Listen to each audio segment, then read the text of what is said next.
Congratulations again for registering for the challenge, for going for it. That's awesome.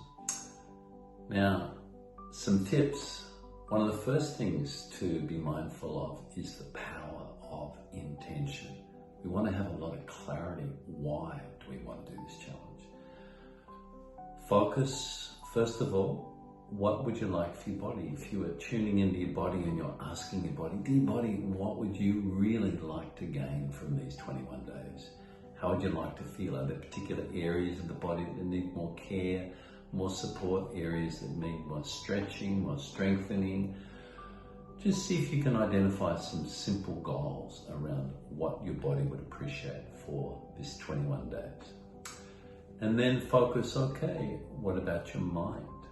What is really important for your mind? You might find you're distracted more, you might find you're not feeling so clear, you might find you have very unhelpful thoughts. Okay, develop a clear goal. What do you really want for your mind during these 21 days?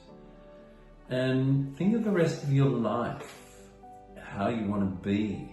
The number one thing in life to focus on is who you want to be, because everything you achieve is based on your being who you are. So before you focus on the specific goals of achievement, also to think, who do you want to be? So if you just cast your eyes ahead, in 21 days, how would you like to improve yourself, the energy you bring into the world? How much would you like to feel more connected with your heart, to enjoy beauty, to be more kind, compassionate, patient? How would you like to feel that you're able to be more helpful to others, as well as helpful yourself? Perhaps you really want to make it a goal that you're going to be so much kinder to yourself during these 21 days. Kind to your body and mind. There can be so many things, but just get a sense, who do you want to be in this 21-day period? And make that an intention. Perhaps there's a quality, a virtue, a quality of some sort. If you had to a much higher degree, it would make you feel so good and would help you be far more effective in your life. Then that becomes part of an intention. So reflect on your needs for your body, your mind, your life generally, and see if you can clarify intention, clear goals, because you want to hold them here in your heart as you go through each day of the challenge.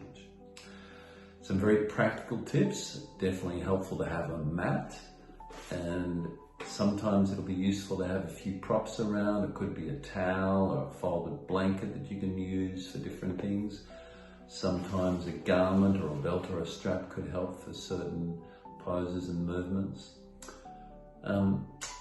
What you definitely want to have is a space for you to practice. So during this challenge, you might do classes at home, you might go to some studio class, you'll do online classes, and a lot of them will be at home. So you want to make sure you've got a space where you feel really good at home. In fact, you can't really create a great practice without feeling you can be at home, somewhere in your home, to do the practice. So see if you can create a space, and even if you're in a very small spot, can you create one corner of a room which you can set up so you feel so good in that room? Just create a little bit of that uplifting energy. Maybe there's the right photo or artwork, there's some flowers, there's something that make you feel really good when you go there. So you create a space, and another thing is to make sure you can create a space where you're not disturbed. So if you've got little kids, you might want to make sure that you've got someone to care for the kids when you're doing your practice. Think strategically, organize, create a space where you can feel good to do your practice, and then that energy will come out and flow into the lives of all those around you. So I want you to really make the most of it. The number one principle too is to be very kind to yourself, kind to your body. It's changing constantly, not just day to day, even moment to moment. So learn to listen to your body, go with its needs, be kind and be true in integrity to what it's needing at the time. I wish you a really nourishing experience on this 21-day self-care challenge. You're going to learn a lot of tips that will help you Care for your body and mind, and remember, these are the instruments with which we create and experience our life. Any improvement to them means an improvement in your life. Relationships will flourish more, you'll be more effective in your work and your studies.